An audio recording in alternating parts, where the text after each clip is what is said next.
बिस्मिल्लाहिर्रहमानिर्रहीम। अस्सलाम वालेकुम स्टूडेंट्स। आज हमने जो है वो 2 एक्सरसाइज करनी है 4.7 और 4.8। तो उसके मैंने रेलिवेंट जो क्वेश्चंस है ना वो भी मैंने यहाँ पे लिख दिए हैं कि आपने स्मार्ट सिलेबस के मुताबिक कौन कौन से क्वेश्चंस करने हैं। तो जो हमारा टॉपिक 4.7 है उससे पहले नेचर ऑफ रूट्स आता है। तो जैसे हमारे पास कोई क्वाड्रेटिक इक्वेशन थी ax² plus bx plus c equal to 0। तो इसका जो क्वाड्रेटिक फार्मूला था वो मेरे पास क्या था, minus B plus minus under root b² minus 4ac over 2a। वो हमारे पास इस तरह का था। तो अब अगर ये जो भी हमारे पास नेचर ऑफ रूट्स का मतलब इसमें किस चीज़ को जो है वो डिस्क्रिमिनेंट किया जाएगा, इसके अंदर आज आ जाती है चीज़ कि जो हमारे पास है डिस्क्रिमिनेंट, वो इसकी डेफिनेशन हमारे पास क्या हो सकती है। The nature of roots of an equation depends upon the value of expression which is called discriminant. यानी कि वो हमारे पास जो भी रूट कोई भी इक्वेशन है जो इस वैल्यू के ऊपर ये हमारे पास इसके ऊपर डिपेंड करती है, और उसका मतलब डिस्क्रिमिनेंट का हमारे पास फिर फार्मूला क्या बन जाएगा, b² माइनस 4ac। यानी कि वो जो रूट्स होंगे कोई भी इक्वेशन है वो इसके ऊपर डिपेंड करते हैं। पहले था कि कोई इक्वेशन दी जाती थी उसके रूट्स जैसे x² plus x minus 6 equal to 0। तो इसके रूट्स हमारे पास जो है वो x प्लस 3 और x जो है वो माइनस 2 के इक्वल आते हैं, कुछ रूट्स आ जाते थे। तो मतलब ये है कि अब वो रूट्स निकालने पड़ते थे तब पता चलता था कि वो रियल है। अब क्या करना है कि इक्वेशन दी जाएगी, वो सिर्फ ये कहेगा बताए रूट्स रियल है, रूट्स हमारे पास इमेजिनरी हैं, रूट्स किस सिचुएशन उनकी नौयत क्या है। तो वो हमें कैसे पता चलेगा, इस फार्मूले की मदद से b² माइनस 4ac। ये आपने चैप्टर नंबर 2 10th क्लास में भी पढ़ा हुआ है, नेचर ऑफ रूट्स जो है। तो हम चलते हैं आगे तो आपको समझ आ जाएगी। कुछ केसेस हैं डिस्क्रिमिनेंट मेरे पास जो है नेचर ऑफ रूट्स, जो चीज़ कोई भी चीज़ एक आती है इनकी, तो उसके रेलिवेंट, ठीक है। तो उसके मुताबिक मेरे पास जो है वो डिस्क्रिमिनेंट का फार्मूला, जिसे हम डिस्क भी बोला करेंगे, उसका फार्मूला b² माइनस 4ac का आता है, ठीक है। उसके मुताबिक पहला, अगर इसका आंसर जो भी इक्वेशन हमें दी जाए, अगर उसका आंसर एक हमारे पास जो केस है उसमें सबसे पहला केस नंबर 1 है, अगर इसका आंसर 0 के बराबर आ जाए, ठीक है, तो उसके जो रूट्स हमारे पास होंगे वो रियल होंगे।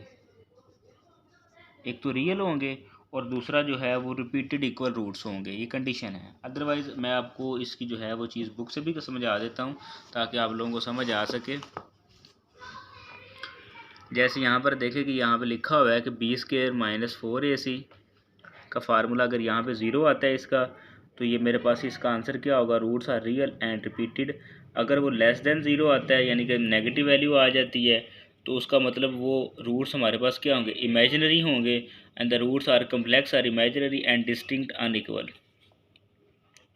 थर्ड कंडीशन है कि अगर वो ग्रेटर देन 0 है, रूट्स तो रियल होंगे लेकिन real but distinct are unequal होंगे। क्वेश्चन करते हैं फिर आपको इसकी मज़ीद समझ आ जाती है। तो मैं इसका जो है वो सारे एक जैसे ही मैं क्वेश्चन करवाता हूँ आपको। वो कहता है कि x² minus 5x plus 6 equal to 0। ये उसने इक्वेशन दी हुई है और कहता है इसके discuss the nature of roots. इसके मुताबिक जब हम इसका सोल्यूशन स्टार्ट करते हैं, कंपेयर करेंगे, कंपेयर किससे करेंगे, जो अभी स्टैंडर्ड फाइल, तो उसके मुताबिक a मेरे पास 1 है, b मेरे पास क्या है -5 और c मेरे पास है 6।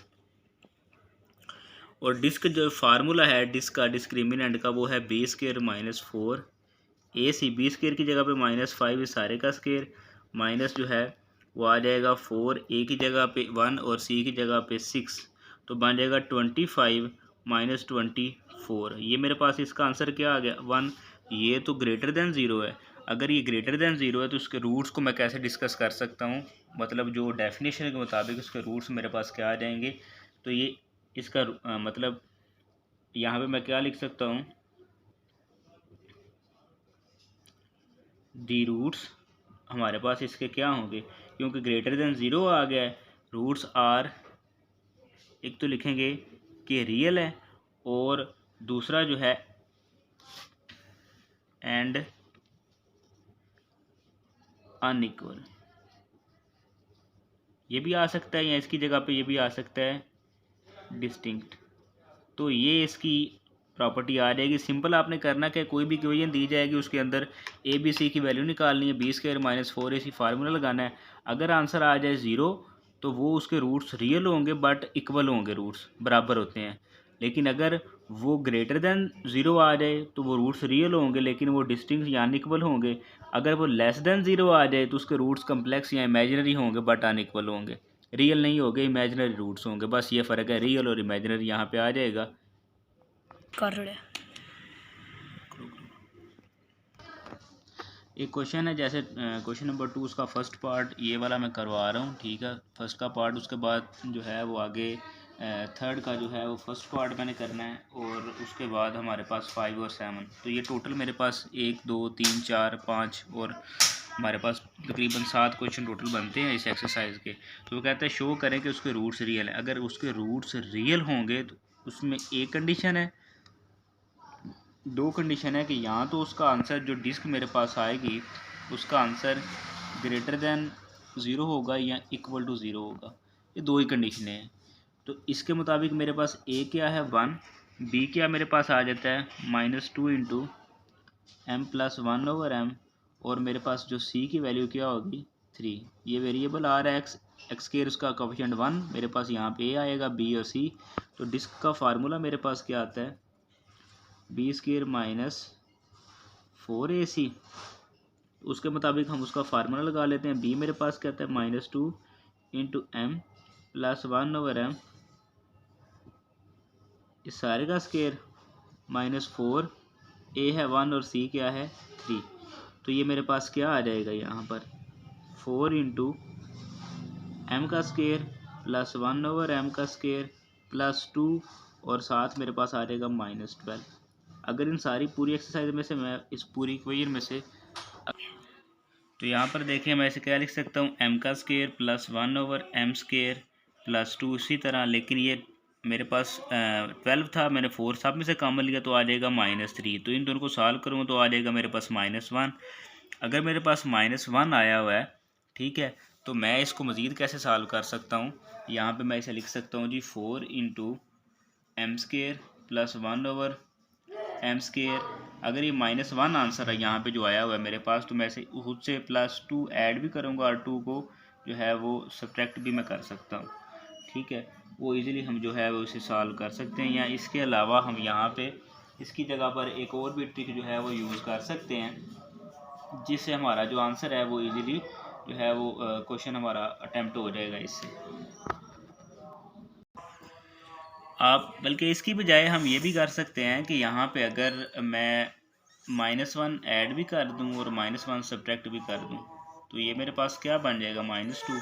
मतलब मज़ीद इसे सॉल्व करूँगा तो बनेगा 4 into M square plus 1/m square, और साथ में लिख सकता हूँ -2 + 1।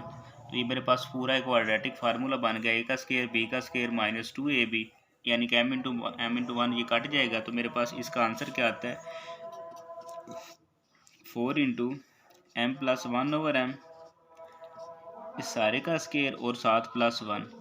तो ये जो है ये मेरे पास, चूँकि जो m प्लस 1/m जो है असल में मुझे करना क्या था, इसको परफेक्ट स्क्वायर बनाना था कि ये मेरे पास जो है वो एक तो परफेक्ट स्क्वायर आ जाएगा, और जिसकी वजह से ये सारे के सारे जो रूट्स हैं ये साबित हो जाएगा कि ये मेरे पास क्या है, जो रियल है, जो डिस्क इज़ रियल, कि मेरे पास जो डिस्क्रिमिनेंट है वो रियल। शो क्या करवाना था कि रूट्स इसके रियल हैं। पहले क्या किया, इनको formula B square minus 4ac लगाया। यहाँ पे असल में आ रहा था, ये पहली चीज़ है। ये आप अगर देखें, कोई ये भी क्वेश्चन कर सकता है कि जी इसका स्क्वायर था तो यहाँ पे सर ने ऐसे क्यों किया।